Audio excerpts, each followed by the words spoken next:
మరి డైరెక్టర్గా మీకు ఈ సినిమా ఎలాంటి సాటిస్ఫాక్షన్ ఇచ్చింది? వీకెండ్లో నాకు చాలా చాలా సంతృప్తి ఇచ్చిన సినిమా అండి అది. ఎందుకంటే మేకింగ్ చాలా బాగుంటుంది. అండ్ సినిమాలో సీనియర్ యాక్టర్స్ అండి, మొత్తం ఆ సినిమాకి సంబంధించి అందరూ సీనియర్ యాక్టర్స్, సీనియర్ టెక్నీషియన్స్ అండి. ఓకే. రైట్ ఫ్రమ్ శ్రీహరి గారి దగ్గర మొదలు పెడితే రావు రమేష్ గారు, ఎంఎస్ గారు, శ్రీనివాస్ రెడ్డి, ప్రభాస్ శ్రీను, విద్యుల్లేఖ రామన్, ఇలాగ రవివర్మ, ఇలాగ ఆల్మోస్ట్ మీరు సినిమా కృష్ణ భగవాన్ గారు, సినిమాలో 26 మెంబర్స్ యాక్టర్స్ ఉంటే అందరూ నోన్ బేసిస్ పెద్ద యాక్టర్స్ అండి వాళ్ళందరితోటి. అంటే టెక్నీషియన్స్ అంతా చాలా పెద్ద టెక్నీషియన్స్, ప్రవీణ్ పూడి కానీ, శేఖర్ చంద్ర కానీ, అనంత్ శ్రీరాము, ఇలా నారాయణ రెడ్డి, ఆర్ట్ డైరెక్టర్ నారాయణ రెడ్డి గారు, ఇలా పెద్ద టెక్నీషియన్స్ సినిమాకి అంతా వర్క్ చేసింది. అంటే ఆ బడ్జెట్లో ఆ యాక్టర్లో, ఆ టెక్నీషియన్స్ తోటి ఆ సినిమాని కంప్లీట్ చేయడం యాజ్ అ డైరెక్టర్గా నాకు చాలా టఫెస్ట్ టాస్క్ అండి. ఓకే. కానీ ఆ సినిమాని అలా చేస్తేనే బాగుంటుంది.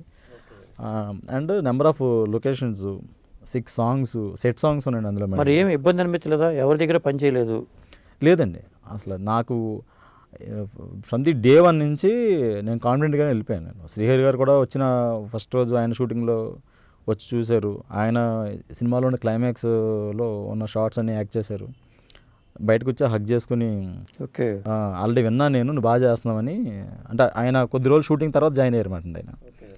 ఆయన చాలా సాటిస్ఫైడ్గా ఆయన ఏంటంటే హగ్ చేసుకుంటే ఇలా వీపు అంతా ఇలా నిమురుతారు ఆయన. అలా అని బాగా చేయి అని వెళ్ళిపోయారు ఆయన. అలాగా అంటే ఎక్కడ నాకు ఏ ఇబ్బంది లేదండి first day, from the day 1 నుంచి. ఇంకెక్కడ కూడా చిన్న అడ్వాంటేజ్ ఏంటంటే ఆ యాక్టర్స్ అందరూ మీడియాలో నేను ఉన్నాను కాబట్టి మనకు తెలిసిన వాళ్ళే. సో నాకు ఎవరికి వీళ్ళు కొత్త అనే ఫీలింగ్ లేదు, అదొక అడ్వాంటేజ్ అండి. మన వాళ్ళతో చొరవ ఉంటుంది కాబట్టి కొంచెం మాట్లాడడానికి అది. కాబట్టి వాళ్ళు కూడా చాలా ఎంకరేజ్ చేశారండి ప్రతి actor. Like from Srinivas Reddy గారు కానీ, రావు రమేష్ గారు కానీ, ప్రతి యాక్టరు చాలా. అంటే ఎంఎస్ గారు అయితే అసలు నాకు ఒక బెస్ట్ ఎక్స్పీరియన్స్ అండి ఆయనతోటి, వర్కింగ్ ఎక్స్పీరియన్స్. పైగా ఆయన మంచి రైటర్ కదా. అవునండి. అయ్యో, ఆయన పృథ్వీ గారిని పిలిచి ఒక క్యారెక్టర్ మళ్ళీ పృథ్వీ గారిని అనుకుని అలాగే అందరూ చాలా బాగా సపోర్ట్ చేశారండి. ఆ సినిమా ఇప్పటికీ మేకింగ్ చూస్తే చాలా క్వాలిటీగా ఉంటుంది ఫిల్మ్. అండ్ ప్రొడ్యూసర్ కూడా ఆ సినిమాకి, అంటే ఒక ఫస్ట్ టైం డైరెక్టర్ ఇంతమంది యాక్టర్లతో చేస్తున్నా కూడా తోట మధు ఆయన చాలా సపోర్ట్ చేశాడు. తను అంటే కష్టం అండి, ఒక ఫస్ట్ టైం డైరెక్టర్కి అంత సపోర్ట్ దొరకడం. ఓకే. తను కేరళలో సాంగ్ అంటే కేరళ వెళ్ళామండి మేము, సెట్ సాంగ్స్ అంటే సెట్స్ వేసాం, ఎక్కడ కాంప్రమైజ్ అవ్వలేదు ఉన్నంతలో. కానీ మాకు దానికి ఓన్లీ ఒకే బాధ అంటే శ్రీహరి గారు క్లైమాక్స్ షూటింగ్ ఉండగా చనిపోయారు ఆయన. అప్పుడు ఇంకా సినిమా ఎంత ఉంది ఆయన? క్లైమాక్స్ ఉందండి, క్లైమాక్స్ శ్రీహరి గారితో చేయించాలి, కోల్కతాలో చేయించాలి. హీరోయిన్ ఇంటికి వెళ్ళి హీరో తండ్రి రిక్వెస్ట్ చేస్తాడు అమ్మాయిని రమ్మని. యాక్చువల్ కథలో అది మెయిన్. ఒక తప్పుదోవ పట్టిన కొడుకు ఒక అమ్మాయి కారణంగా మంచివాడుగా మారాడు. ఇప్పుడు ఆడు మళ్ళీ రాంగ్ రూట్కి వెళ్తున్నాడు. సో ఆ అమ్మాయిని కన్విన్స్ చేయడానికి హీరో తండ్రి వెళ్తాడు.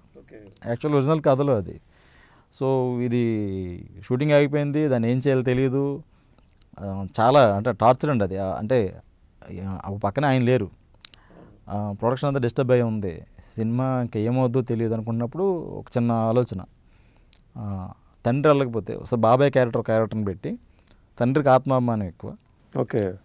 తండ్రి కొడుకులు కదా, కొడుకు అన్నీ ఇస్తూ దూరం పెడుతున్నాడు కానీ ఫాలోఅప్ చేస్తున్నాడు.